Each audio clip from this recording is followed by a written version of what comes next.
Welcome back to another episode of Quik Reaction TV. Smash the like, subscribe, and rock the bell so you won't miss an episode. Today's channel is storytelling. Let's check it out. Quik! This video is for entertainment purposes only. Do your own research. This is one of the best movies of the year. Let's do it. The Substance is about this woman named Elizabeth Sparkle, played by Demi Moore. The opening shot we get is her star being put on the Hollywood Walk of Fame. It's the 80s, she's super popular, but eventually over time her fame kind of dies out. And on her 50th birthday, she is told by her show's producer Harvey that her long-running show is being canceled because of her age pretty much. And then, as if she wasn't already having a terrible day, she proceeds to get in a car accident. So she ends up going to the hospital to get checked out and she's fine, but she's crying, she's distraught when this mysterious figure approaches her and gives her this flash drive. She watches it and it turns out it's an advertisement for this thing called the Substance. This will give you a younger, more beautiful, more perfect version of yourself. She's a little bit hesitant, but ultimately she calls the number and tells them she wants to do it. So this key card along with some directions shows up and she ends up following it and finds this box hidden in this locker. When she opens this box, it consists of an activator, a stabilizer, food, and this note that says, "Remember, you are one." So Elizabeth does it and she injects the activator, which specifically says on it, "single use only." So at first she thinks that nothing's going to happen, but then she suddenly falls to the floor and starts convulsing. And her back literally rips open and born from it is this younger version of herself. The catch here is the two bodies have to switch every 7 days. The younger self has to inject the stabilizer once a day for 7 days. You get this stabilizer fluid by extracting it from the original body. The younger self ends up going to an audition, and it's the audition to take Elizabeth Sparkle's place. Here she introduces herself as Sue, and she immediately gets the role. Harvey, who's the show's producer, is immediately obsessed with her, but she tells him, "Hey, there's a catch, I can only film every other week." And he's like, "That's totally fine, we need you for this show."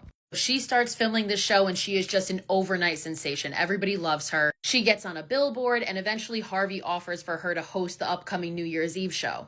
Eventually, after the first 7 days, they have to switch back. So she goes back to being Elizabeth and you can tell that she's super unhappy. Eventually, it comes time to be Sue again. One night, Sue is partying and she starts hooking up with this guy that she brings home. As they're getting into it, she starts to get a nosebleed because her 7 days is up and it's time to switch back. Instead, she goes to Elizabeth's body, which she's hiding in this little thing that she built in her bathroom. She extracts more stabilizer fluid to give her one more day. She takes an extra day and the next day she goes back to being Elizabeth, but when she does, she looks down and notices her hand is like completely old and dead looking. Elizabeth's freaking out and she contacts the company and is like, "How do I reverse this?" And they tell her you can't reverse it because what has been used for your younger side has now been taken from your regular self. Respect the balance. Because remember, you are one. Eventually she switches back to Sue again. We see that every time she returns to being Elizabeth, she starts to hate herself more and more. Even though they're one consciousness, Elizabeth starts hating Sue.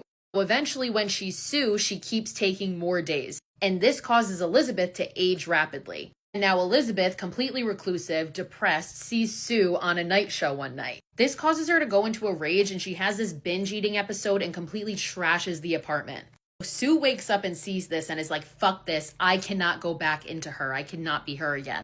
She goes to Elizabeth's body where she proceeds to extract a dumb amount of stabilizer fluid. Way more than 7 days worth. In fact, we then cut to 3 months later and it's about to be time for Sue's New Year's Eve show. The night before the show, Sue runs out of stabilizer fluid. She can't get any more out of Elizabeth's like shriveled up body.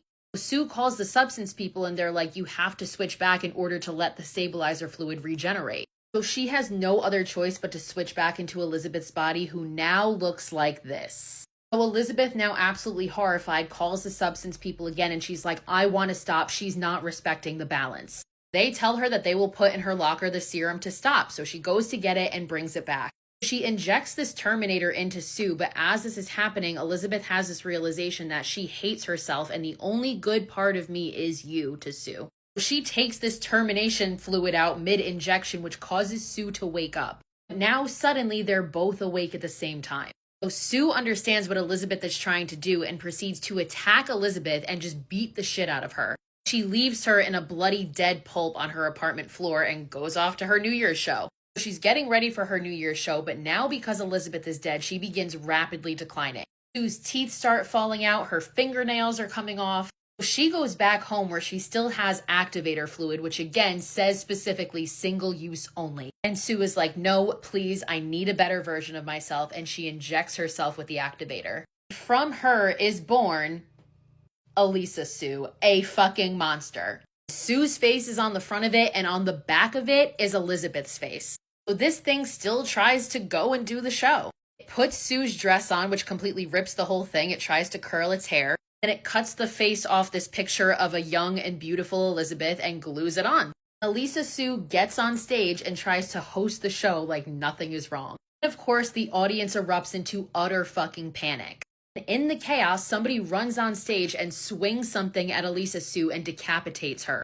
It doesn't last for long because another head just mutates back. As she goes to grab the microphone, her arm snaps off and just sprays a dumb amount of blood all over everybody in the audience. It's a fucking bloodbath. Elisa Sue flees and runs out onto the street, but eventually her limbs just start snapping and she falls to the ground in this pile of just blood and gore. Eventually, the part of Elisa Sue that is Elizabeth's face crawls to Elizabeth's star on the Hollywood Walk of Fame and just laughs. She hallucinates the sounds of cameras and admiration. Eventually, she just melts into a puddle of blood.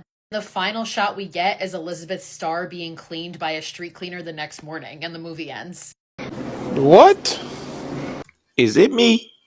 Or don't you feel like her synopsis of the movie is better than just watching it? I don't know. If you saw the movie, let me know what the name is in the comments below.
Wait, whoa. 2 questions. Where did he go and what am I looking at? Somebody let me know down below. People who were fighting, when they were fighting in these wars, they were fighting for these buildings. Like, these buildings had been around for such a long period of time, and different people would inhabit them or take them, and then the people around them would fight them for them. And it just blew my mind because I found these pictures of castles where they just have moats and all kinds of things around them.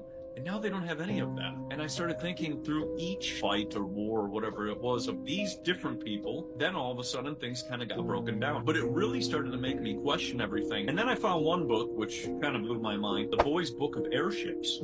And they were explaining flight in 1783. But flight was not displayed until about 1901 with the World Fair. So it's made me start to realize that a lot of stuff goes back a lot farther. There's nothing new under the sun. And the more I would explore this topic and just kind of, just pick one, like flight or materials, whatever, nothing added up. And I realized that because these buildings, when you walk into them, I went into a couple cathedrals in New York City. When you walk into them, they touch your soul. It's very hard to explain, but you get goosebumps and you can feel this building. And I found footage from that building from 1899. What? What? And you got to be kidding me. Footage from 1899? Nah, I think you should put that up instead of talking about it. But I do believe part of what he's saying about the old buildings, if you look around, like I said in previous videos, all of the buildings in the major cities downtown all look the same, but we can't recreate those buildings. If you look around them, those are all of the buildings that man recreated or built. They don't look the same. The marble, the ivory, all of them don't look the same. Just look around. I just ran across a very interesting video talking about a biblical conspiracy that basically states that all the gods from other religions do exist, but instead of them actually being gods, they're just the fallen angels that got kicked out of heaven. Based on this perspective, when Satan and a third of his angels got kicked out of heaven, they immediately began roaming the earth, tricking people into believing they were gods, thus creating new religions in the process. And history is repeating itself. The same thing is happening today, only instead of them coming in the form of ancient Egyptian gods, they're coming in the form of UFOs and aliens, specifically trying to sell the idea that they're from a distant planet or galaxy and not at all connected to demons or any of our religions. I've always found it very interesting that the way aliens are believed to look, being humanoid-like beings or humans that shapeshift into animals like reptiles, has similarities to the biblically accurate angel known as a cherubim, which has the likeness of a man but the faces of different animals. There's actually an interesting theory that talks about how humanoid beings implement themselves within a society right before that society disappears or collapses, and there's actually a bit of evidence behind it. I'm smiling, but it ain't funny. I'm smiling, but it ain't funny. This TikToker is in big trouble. And he goes by the name Icy. And Icy loves to flex on TikTok. Like here he is showing that his jewelry's real, here he is showing off his car, showing off his house, showing off his outfit, I guess. I mean, you get it, he's that kind of influencer. But one day, Icy's out driving his pink Mercedes, and he's in traffic, and he gets into some kind of road rage incident with a couple of other people in other cars. Particularly with this guy, who we'll just call Joe, because I don't know his real name. So Joe and his buddy, they're in his pickup truck stuck in this traffic jam, and Icy, he's out of his car, he's yelling at someone else, and Joe calls out to him like, dude, just get back in your car. And Icy turns to Joe like, hey, don't f with me, I have a pew-pew. And then Icy throws his whole ass drink at Joe. So Joe and his friend, they get out of the truck, and they are pissed. And Icy, instead of getting in his car and driving away like a decent human being, instead he gets into the glove compartment and pulls out a pew-pew, and he points it right at them. And Joe and his friend are like, okay bro, chill. And they turn around and go back to their car. And when they do, pow! Icy pistol whips Joe in the back of the head with his pew-pew. So then Joe gets back into his truck and he and his friend drive away. And Icy gets in his car and he chases them. And you can see footage of it here, and he ends up swerving around them and cutting them off. And yeah, and you can see he's clearly the aggressor. And Joe, he's still freaked out, so he calls 911. This guy got out of his car and pistol with me with a gun. And then Icy calls 911 and he tells a different story. This truck came up and tried to cut me off, and then I had 4 guys jump out the car and say, I'm gonna beat the f*** out of you and all that stuff. Minutes later, police arrive, and they talk to Joe, but Icy's already fled the scene, like he's gone. Later that night, police roll up to Icy's house looking for him, and he just happens to be pulling out of his driveway. So, bam, police surround him with their pew-pews pointed right at him, and Icy's like, don't you know who I am? Put both of your hands out the window, kid. We're not f***ing with you. I don't know who I am. Nope. Take your seatbelt off and get out of the car. Do it now. So I guess bro thinks he's too TikTok famous to get arrested. So anyway, they arrest him. Because, you know, it's against the law to pistol whip someone. And they search his car, and they find his pew-pew, and of course, Icy denies he did anything wrong. And so he's in the back of the police car, and he's on the phone with his girlfriend. Babe, I'm getting arrested because of those people that cut me off. And I know you're like, Ray, wait, he has a girlfriend? Yes, he has a girlfriend. But he's on the phone with her, and police are like, you're being arrested, you can't be on your phone. And they take it from him. You can't take my phone, this is my possession, so now you're gonna be a thief? Now you're gonna be a thief. You're under arrest. You're not allowed to have the phone, okay? Wow. And then Icy starts with the whole, but I'm internet famous thing again. You don't see any problem with this. You don't see the problem that somebody with a bright pink car who is famous online gets with on the freeways all the time, and that's why I carry a gun. You don't even know what gun is the same gun that I hit with if I did. So you don't even know what gun was used in crime, but you want to sit here and act like I'm the criminal? And so anyway, sometime later, he's still in the back of the police car on his way to jail. And Icy continues to argue that he's the victim here, and that all of this is the result of his online fame. I mean, not everybody knows who you are. It doesn't matter. I have 58 million followers, baby girl. Everybody who's been on TikTok or Instagram has seen who I am. You can't assume that everybody knows who I you don't are. assume that everybody knows who I am. I said a lot of people know who I am. And by the way, I don't know where he got that 58 million followers number, because his TikTok account doesn't show anywhere near that. But whatever, who's counting? So anyway, they get him to the station, and he keeps resisting arrest and trying to flex at the same time. You're not about to take $30,000, $40,000 worth of jewelry without me knowing exactly where it's going. I'm gonna write it on this form. So and then go you're ahead and gonna write sign it on the form. No, and I then have to bring it know to what I me. have to put on it. So give me the jewelry. You don't know what this jewelry is valued. What? Come on now. I don't. You this to me the whole entire time in the car. So nice to you. No, You've been calling. Get back in the car. Let him take They'll his chance figure it in out jail, in jail. Okay.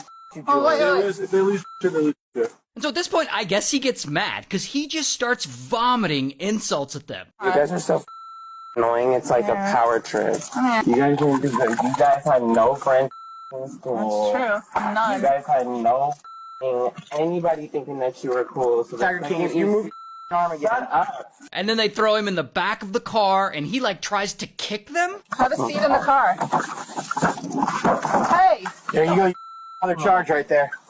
And so anyway, after all that, Icy's finally arrested. Bam, here's his mugshot. And he spends a couple of days in jail, and then he gets bailed out. Now at this point, Icy could lay low. He could keep his head down, try not to make any noise or cause any trouble. Oh, but that's not what he does. He immediately gets on TikTok and he starts spinning his own version of the story. Guys, should I do a story time about how I got ripped out my Mercedes and my ass beat for trying to take my seatbelt off when they tell me to get out the car? And while he's out on bail, waiting for his trial, he's posting all over TikTok, still trying to flex like life is good. Like showing off his jewelry and showing off another Mercedes I guess he owns. Showing off a bunch of Louis Vuitton stuff he bought. Buying his girlfriend an expensive purse. And generally just showing off stacks of cash. Now, where did a guy like Icy get all this disposable income to buy all this stuff? Honestly, I don't know. But my guess is he doesn't have all this money to spend. My guess is he's in debt, living off credit cards, stuff like that. No one with any real wealth shows off stacks of cash like that. It's a dead giveaway that he's low-key not managing his finances well and probably living in debt. Anyway, eventually his trial gets postponed. So, in the meantime, bro is right back to living his best life. Until Icy gets in trouble again. Allegedly, he gets into it with someone else, and I guess he ends up keying that person's car or something? I'm not really sure. And police find out, and his bond is revoked, and bam, he's arrested again. And before he goes back to jail for a long time, he does whippets while live streaming on TikTok, I guess to send himself off. And so he sits in jail. And a year later, his trial finally happens. And he's found guilty and he's sentenced to a total of 5 years in prison. And since then, his girlfriend, I guess she's now his wife because I guess they got married, but she has completely taken over his TikTok. Like it looks like she's running all his social media now. Hey y'all, so I have to come on here and tell you guys that obviously I'm not on drugs and I'm just sad and breaking out. I'm off birth control and I am not doing well. Also, to top it all off, Icy's mom, like his biological mother, she also makes TikToks. And sometimes she gets on and talks about what a turd he is. Are you a parent and have you raised an asshole? Because I am, and apparently that is exactly what I did. That's just amazing. Good luck to all of them.